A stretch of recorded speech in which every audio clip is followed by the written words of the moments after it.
Find that out. Casters, pasok. Grabing bungad sa mga showdown! Yung mga makikita natin sa hero picks pa lang ng magkabilaang kupunan ng Blacklist International. Welcome and to Fnatic Mobile Onyx. Legends! For this game, balik tayo sa Harith Lunox. Ang mas matindi pa, Kelra Oheb ang hahawak. Ayo nga pala, no? Parang ibinabalik tayo sa mga ilang seasons ago. Mga 5, 4, 3, naging countdown pala, no? Pero darating sa isang araw pa din na talaga magtatagpo itong dalawang manlalaro at Mage Gold Lane ang ating makikita. Pero bukod doon, yung laban din na MP the King Kong ay kaabang-abang din para dito sa ating game. And even Spider Miles nga with the Minotaur. So kanina match 1 natin was best of 3. Umabot tayo ng game 3 probably. Ganon din para dito sa ating match 2. Oo, kasi nandito na tayo sa second half. So, surprisingly, ang dami na nating nakikitang adjustments. Kaso off-cam, grabe ang gising ni Kirk. Good morning talaga. Oo, biglang nabigay niya doon si Lord JM and very crucial yun, no? Dahil i-explain yung kanyang nakuha and madedelay na agad na mag-level for prior turtle objective. Oo, nakita pa naman natin kung gaano ka-crucial ang presence lang ng isang Terizla when it comes to the early team fights. Pero early flicker forced out na rin for Spider Miles kasi ang ganda nung pagkaka-sacred hammer doon ni... Hammer doon ni Haji. Hindi kasi mamaya madami siyang magagawang secret hammer. So pag tumama yung magiging hammer. Pero sa may top lane, si Lord JM ang target dito ng side of Fnatic Onyx Philippines. Parang talagang grabe yung threat na ibinibigay sa mga EXP lanes ngayon. Dahil sila yung isa sa pang-follow up na set-up para mag-move up yung mga players. Wow! More and more. More hammer yung mga entry natin dito. Pero ito na, teka lang, may nahatak! At may flicker din namang isasagot si Super Prince. So, Maagang flickeran. kumalma ka raw, Brigida. Turtle muna ang aantabayanan natin muna. Maagang flickeran para dito sa ating mga players. But for Blacklist International, walang sisilip from Fnatic Onyx Philippines. Kaya sila makakakuha ng unang turtle para dito sa ating laban. Oo, tsaka gusto ko silipin yung bottom lane. Tignan mo, oh. Oo, ayan na, nagkakayo. diba? Grabe, sobrang bilis ng pangyayari. Pati yung cameraman natin, bilis nag-adjust. Kaya nga, sabi kasi natin, turtle lang ang kaganapan kanina. Pero meron na palang mga nagkalabasan ng mga ultimates dito sa bandang bottom lane natin. Pero hindi pa muna mangyayari ang mga rotations natin dyan kasi talagang focus sa panggugulo. Etong sina Perks. Pero wait lang, a glimpse of Oheb's Mage era throughout his MPLPH career. Ito pa lang si Oheb. 14 times na siyang naglulunok. At meron siyang 57% win rate. Pero wait. Wow! Wait lamang! Woo! Wait lamang! Sabay sticker ng Blacklist. Yun. Doon si Oheb sa may bottom lane. Mamaya natin makikita kasi sa may top lane. Si Lord JM naman yung target nila. That is gonna be the second death para kay Lord JM. Pero bottom lane, babalikan na dito si Kelra. Kasama naman din si Spider-Man sa ginamit tayo kanyang Minowan's Fury. So plato lang daw muna ang kukuhanin ng Blacklist. Uy, pero hindi pa yata sila tapos kasi may implosion play. Ay! Super Friends ang makakuha doon at si Spider-Man yata na kung sasaluhin yung mga sago. Pero may flicker at mabubuhay. Pero may Kirk ha. May Kirk Ano ha. si Kirk, from top lane downtown, nandito na siya. So far, very aggressive Blacklist ang ating nakikita para dito sa ating game. At malaki yung importansya na doon sila nagro-rotate sa lane din ni Oheb kasi siya yung pipigil mamaya doon sa damage ng maybe ni Super Friends, kahit kay Spider-Man, or sa lahat na lang ng players dito ng Fnatic Onyx. Oo, pero Lord JM pang ilang beses na to na mamamataan siya sa top lane at maging ang Primal Wrath, hindi man nastakan, ginamit na talaga. Oo. Gusto lang nilang kuhain yung kill at pumalag doon sa XP laner ng Blacklist na hindi maganda-gandang tignan ang kanyang 0-3 na standing ngayon kasi isa nga siya sa magiging pillars o kumbaga talagang pang tangke at harap ng Blacklist mamaya. Oh, tsaka na dito, kung mapapansin nyo, dahil din doon sa death na yon, ang may movement na lang ni Lord James gonna be being part of this turtle. Tapos naka-flow yung minion wave ng Fnatic Onyx Philippines. So mamaya, tingnan natin kung masira na yan successfully. Pero ito na yung turtle. Again, nakuha kanina ng Blacklist yung unang turtle natin. This time around, mare-replicate ba nila yung pagsisecure kanina habang kumukuha si Kiko na kanyang purple buff? Hindi nakatama doon ang penalty zone pero meron pa palang Nether Realm na natitira for Blacklist International pero napakaganda ng implosion. Kaso turtle mapupunta pa rin kay King Kong at gusto pa rin niya yata itong ilaban. At si Lord JM mabuhay this time around. But yes, may kita natin din ang mga magandang set of plays from Blacklist International. Ganun din naman para dito sa Fnatic Onyx Philippines na nagkapalitan. 1-1 ang current score para dito sa ating Turtle. Pero 3-2 naman in terms of hero kills. But after that, dumiretso si Oheb doon sa may bottom lane. Konti na lang sa... May pwede sana siya mag-ulti pero delikado din baka biglang mabigyan. Oo, ano to, kailangan ang makita raw natin ngayon ay tansyado at talagang hindi masyadong magiging risky muna na Oheb. Dahil ang ganda na nung kanyang pagkakasimula sa laban, pero ito may natalunan na. At ginamit na nga rin dito yung kanyang Zaman Force. Si Lord JM dito medyo masasaktan. Pero makakatakas pa rin sa ilalim ng kalinga ng kanilang tore. So, grabe. Alam mo yung parang ambahan na nangyayari dito sa mga players natin. And the King Kong gusto targeting dito si Oheb. By the way, ginamit yung Red 3 para naman slow down. At kamuntikan si King Kong sa moment na yun. Pero parang controlled aggression. Yung pinapakita dito ni Oheb, parang kay King Kong din, ayaw na rin ipilit. Parang may kailangan akong i-confirm. Merong ganung senaryo rin na nangyari. Parang seasons ago na Nalunox din.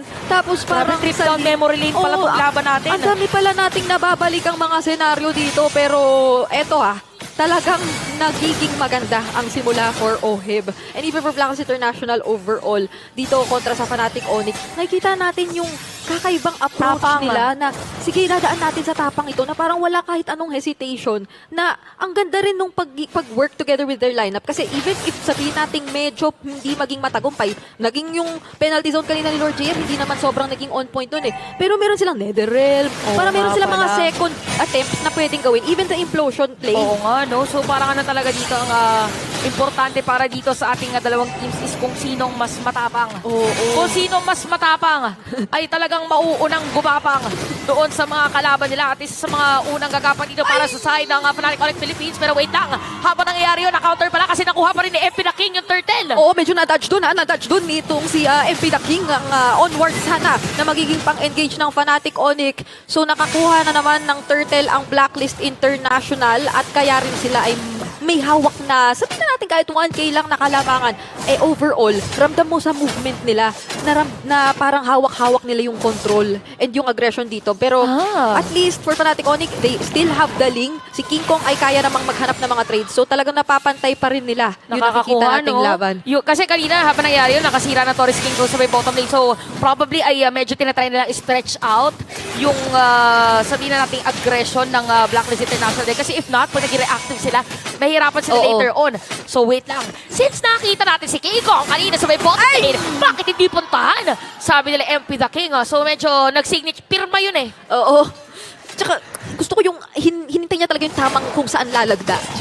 Kasi hindi naman niya dito po ba? Oo. Yung signature? Inikot niya para maganda talaga yung pagkakapwesto. Pero at least naman, hindi naman ganoon kabilis ang naging pagkakakuha ng kill onto King Kong. Pero still Blacklist International ito yung parang mapapatanong ka na kung ikaw ang Fnatic Onyx, what ways ang gagawin mo para mag-engage? Magre-rely ka na ba sa counter-engage at this point? Kasi parang ang dami mong hihintayin for Blacklist Meron sila ng implosion, meron sila ng penalty zone. Pag kayo yung nauna, assault pa. Oo, may sasagot at isasagot ang Blacklist. Tsaka pwede pa mag-Ruby DD play dito si Oheb. By the way, sinasabi natin dito yung damage ni Oheb. Okay, so nagamit na by the way yung implosion dito Okay. At yung isa ko pang by the way kanina is nakahuli crystal na dito si Oheb. Pero wait lang, sa may middle lane, merong konting pokes at nakasilipan ang ating mga teams. So napaka-importante na walang flicker at walang implosion si Perks dahil 6 seconds magkakaroon na tayo ng Lord. Maghahanap at pipilit ba ng play ngayon ang Fnatic Onyx? Nakapag-cooldown na rin naman ang flickers ni na Kirk as well as ni na Spider Miles. Pero kasi at this point, hindi naman pa sobrang naghaharapan yung dalawa nating kupunan. Ito na yung magsisimula at hudyat na naman ng sayawan natin sa Lord habang yung ibang mga lanes ay makikita mo naman at ma-observe na may ma-manage lang din ulit ng Fnatic Onyx at this point. So, kung ikaw ba talaga si Spider Miles, kung ikaw ba talaga si Kirk, kayo ba ang mauuna? Magpapakita lang ng kaunti yan Ito yung abangan natin kasi 'di ba? Pag assassin tsaka assassin, isa lang yan. Purple dependent. Pero hindi mo na itutuloy ni MP The King. So sabi niya, parang mas ano yata. okay. So probably, inantay lang nila na makita dito si King Kong. Oo, ay! Hindi pala si King Kong yung target. Nalagdaan si Super Prince nung time na yun. At kita natin na itutuloy ng Blacklist probably itong Lord. So mare-reset ba? I-hold ba dito ng Fnatic Onyx Philippines? Yan ang ating aabangan kasi ang sagot ay i-reset. Napakaganda nung pagkakahintay lang dun. Parang kita naman na dumaan dun si MP, no?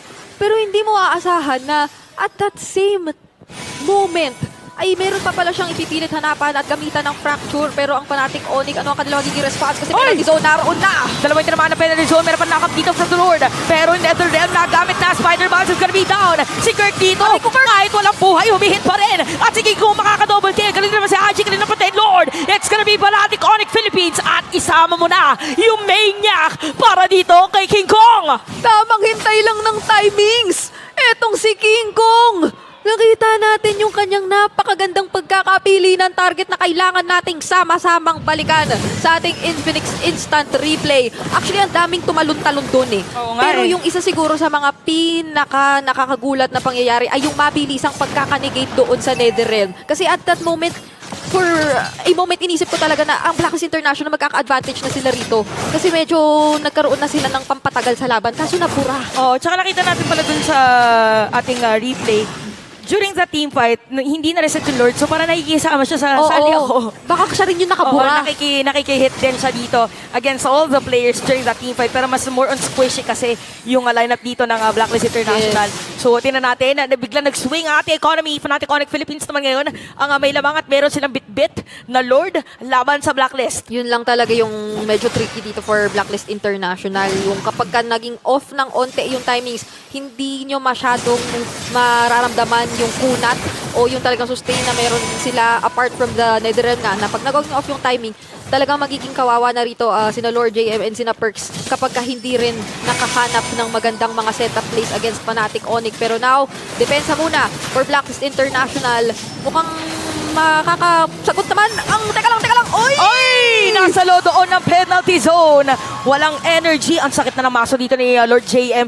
But so far, parang nagkakagigilan na dito si King Kong tsaka si MP the King, no? Oo nga eh. Yung sari-sarili nga silang mga nagiging individual plays talaga eh. Which is something na i-expect mo nga naman from assassin junglers.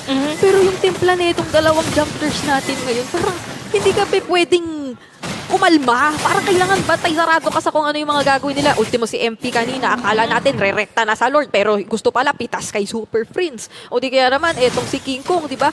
Tamang abang lang kung kailan siya pwedeng mag-second in on the lane and eventually securing a Maniac.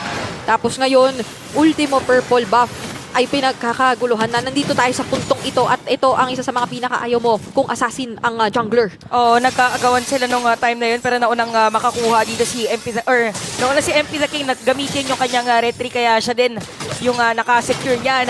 So medyo kakalma muna yung ating mapa but take note, 25 seconds before this Lord at nakita natin kung gaano naging kadugo at naging crucial yung unang Lord team fight na ating nakita para dito sa game, biglang swing. Pwede din siyang i-replicate ng Blacklist International. Depende na lang kung paano sila magsiset up na play. Okay, speaking of play, napapadalas ang abang dito kay King Kong sa bottom lane ni na Perks and MP the King. Pero babalik na muna tayo doon sa sasama-sama na muna ang Super Family dito sa ating Lord Objective na kailangan na naman nating antabayanan kasi yung kanina na talagang sabay-sabay silang nagkabatuhan, parang ano na lang talaga eh. Maghihintayan na lang kayo. Parang ganun yung pakiramdam. Kasi kapag ka nag-decide na magbato yung isa, tas tinabayan yung isa, parang, ito na. Go na. Parang dire-diretso na kapag ka nasimulan. And speaking of, nasimulan na rin dito ng Fnatic Onyx ni-reset. Reset lang. Binibuild up pa lang eh. Nilitian pa lang. Yung ano nga eh, yung bottom lane nga eh, tinitignan ko rin eh. Kasi medyo napapadalas na ang ating mga sitwasyon. Pero uy, hindi na. Hinintay. Teka lang, pinurse down na bigla yung Lord. At meron pa Netherrealm para i-decide the Blacklist International. Pero si Lord JM ay mamamatay na sa moment na yon. And Fnatic Onyx Philippines, isang iglap lang na-secure nila yung Lord. Yung akala nating itutuloy lang na i-reset ang game plan pala nila islituhin at diretsuhin. Oo, kasi di ba parang napapatingin nga ako dun sa bottom lane. So parang iniisip ko yung kind of Nagde-def muna, response oo. na gagawin dito ng Fnatic Onyx. Pero at the same time, ano lang pala yun. Literal na yung, hindi siya ipopoke mo lang yung Lord na kakalahatiin. Literal na itutuloy na pala dito ng Fnatic Onyx. So napakagandang play ang nakita natin ginawa nila at that moment. And now, mukhang magkakaroon na ng matindi na namang depensa na mula sa side ng Blacklist International. May Lord pang kasama ang Fnatic Onyx dito sa bottom lane. Tukat King Kong ito, hindi na ako magugulat kung meron na naman siyang mga late entry na gagawin mamaya. Oh, tsaka very unpredictable kasi pag sa ibang way, magagaling yung isang assassin. So, masira na yung Torre dito sa may bottom lane. Damage of Blades! Para kay King Kong at babalikan, may hit lang doon ng turret. Pero masira pa rin yata yung Torre dito sa may panagitna. Hindi madedepensahan ng Blacklist. Nagamit na rin yung Zaman Force ni Kelra. So, reset muna. Reset muna ulit para sa ating dalawang koponan. Kamuntikan sana yung one-on-one na naman ni MP tsaka ni King Kong Kaso medyo napabilis na rin ang reaction time at hindi naman na pagpatuloy ang one-on-one pick-offs whatsoever dito ng dalawang junglers natin. Pero siyempre kung ikaw ang Fnatic Onyx, hawak-hawak mo na yung ganitong kalamangan ulit at ganito na kalawak ang control mo sa mapa. Gugustuhin mo na lang muna na ingatan talaga ang mga sitwasyon. Ang siguro, pagka ikaw ang Blacklist International dito, parang kakapitan mo na lang din talaga yung isang napakagandang bato ng Chaos Assault na magmumula kay Oheb. Na yung parang requirements doon ay hindi rin siya ang mapipinpoint na tao or bibigyan ng atensyon ng Fnatic Onyx. Na kaya rin naman nilang gawin. Basta ma-time nila na maigi yung mga pasok. Oh, sobrang true kasi siya yung pinakapagkukuhanan ng damage dito and probably pwede siguro isabay with penalty zone. Pwede siya mag-rubidi dita sa diretsyo na kill para dito sa the rest of the players of Blacklist International. Ganun din actually para sa Fnatic Onyx Philippines Parang ganun ka somehow dependent din yung heroes dito both for Oheb and Kelra na kailangan mo muna ng perfect setup, kailangan mo muna ng entry point bago nila magawa yung kanilang mga specific ultimates. Tsaka kasi isa lang naman din ang naka-purify sa dalawang teams natin. I mean syempre OFI may light ultimate naman din siya. Pero all the more para dito sa Fnatic Onyx, sabihin natin isang magandang implosion penalty zone combo talaga.